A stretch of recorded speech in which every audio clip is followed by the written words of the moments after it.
Tripura journalist union ও রাজ্যের সাংবাদিকের যৌথ সংগঠনের উদ্যোগে বাংলাদেশের ৫ জন সাংবাদিকের হত্যা এবং অর্ধশতাধিক সাংবাদিকের নিষিদ্ধ ঘোষণা করার ঘটনার প্রতিবাদে সমগ্র রাজ্য জুড়ে সাংবাদিকদের নিয়ে এক প্রতিবাদ কর্মসূচির আয়োজন করা হয়। সম্প্রতি বাংলাদেশের সংরক্ষণ ইস্যুকে কেন্দ্র করে যে রক্তক্ষয়ী সংঘর্ষ সংঘটিত হয় তাতে সংবিধানের চতুর্থ স্তম্ভের উপর আঘাত আনা হয়। আন্দোলনকারীদের আঘাতে প্রাণ হারায় প্রায় ৫ জন সাংবাদিক। পাশাপাশি আঘাত আনা হয় বিভিন্ন সংবাদ সংস্থা ও তার কর্মচারীদের উপর। সেই ঘটনা স্তম্ভিত সমগ্র বিশ্ব। ঘটনার প্রতিবাদ জানিয়ে ত্রিপুরা জার্নালিস্ট ইউনিয়ন রাজ্যব্যাপী কর্মসূচির অঙ্গ হিসেবে আগরতলা প্রেস ক্লাবের সামনে সাংবাদিকরা কালো ব্যাজ পরিধান করে তার তীব্র নিন্দা জানায়। এই কর্মসূচি সারা রাজ্যের সাথে ধর্মনগরেও পালিত হয়। ধর্মনগরের সমস্ত সাংবাদিকরা সম্মিলিতভাবে ধর্মনগরের জেলা শাসকের অফিস প্রাঙ্গণে মৌন প্রতিবাদ জানায়। আমাদের আজকের এই সংগ্রামের সমস্ত সহযোদ্ধা, আজকে আমরা এ রাজ্যের সাংবাদিকদের 10টি বৃহৎ সংগঠন একত্রিত হয়েছি। বাংলাদেশে যে সমস্ত ঘটনা এবং কোটা সংস্কৃতি নিয়ে সংশোধন নিয়ে যে আন্দোলন বাংলাদেশে শুরু হয়েছিল, সেই আন্দোলনের একটা বিরাট আঘাত আমাদের যারা সংবাদপত্রের জগতের লোক এবং মিডিয়ার জগতের লোক এসছে।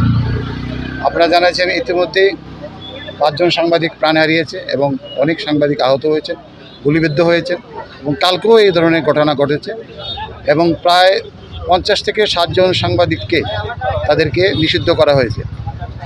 আমরা এখান থেকে আমাদের যারা ওপারে যারা সহযোদ্ধা আছেন তাদের প্রতি আমাদের সহমর্মিতা এবং আমাদের সহানুভূতি প্রকাশ করছি। পাশাপাশি আমরা এখান থেকে বাংলাদেশের যে তত্ত্বাবধায়ক সরকার, ওনার কাছে আমরা অনুরোধ রাখছি যে গণতন্ত্রের চতুর্থ স্তম্ভ ছাড়া কোনো সভ্য দেশ তৈরি হতে পারে না বা গড়ে উঠতে পারে না। আপনাদের আভ্যন্তরীণ রাজনীতি আপনাদের কাছে রাখুন। আমাদের অনুরোধ, সংবাদপত্র এবং সাংবাদিক এবং চতুর্থ স্তম্ভকে আপনারা মুক্ত করে দিন। আমরা আবারও অনুরোধ রাখবো আপনাদের পক্ষ থেকে যে আমরা আপনাদের কাছে বিনীত অনুরোধ রাখি যে সাংবাদিক হত্যা, সাংবাদিক নিধন বন্ধ করুন, সাংবাদিকদের অত্যাচার বন্ধ করুন এবং একটা ভয়মুক্ত এবং সাংবাদিকদের যাতে স্বাধীনভাবে কাজ করতে পারে সেই অনুরোধ রাখছি। এবং আপনারা জানেন আজকে আমরা এখানে 10টা সংগঠন একত্রিত হয়েছি এবং 10টা সংগঠনের পক্ষ থেকে আমরা আবারও বলছি যে সমস্ত বিশ্বের সাংবাদিকরা যাতে একত্রিত হয় এবং বাংলাদেশ ইস্যু নিয়ে যাতে সবাই প্রতিনিধিত্ব করে।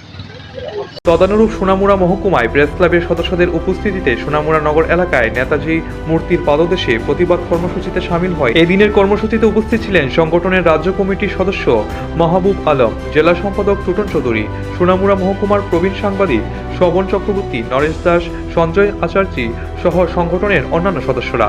এই মহকুমার ছাড়াও অন্যান্য মহকুমারগুলিতেও এই প্রতিবাদ কর্মসূচি পালন করা হয়।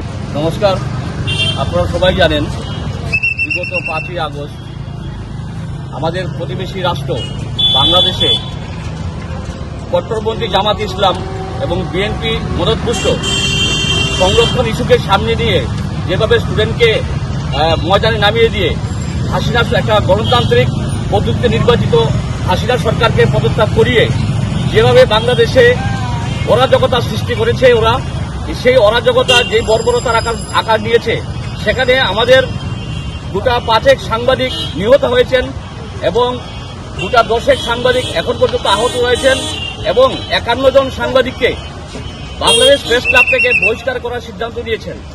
এরই প্রতিবাদে আমরা আজ সারা ত্রিপুরা রাজ্যের সাথে ধর্মনগর শহরে আমরা যারা সম্মিলিত সাংবাদিক, সমস্ত অংশের যে সাংবাদিক আমরা এর প্রতিবাদে আজকে এই জায়গাতে ধর্মনগর জেলা প্রশাসনের অফিসের প্রাঙ্গণে আমরা আজকে মৌন প্রতিবাদে সামিল হয়েছি। আমাদের এই প্রতিবাদ বাংলাদেশের সাংবাদিক নিহত। নিজস্ব প্রতিনিধি রিপোর্ট, এশিয়ান টাইমস।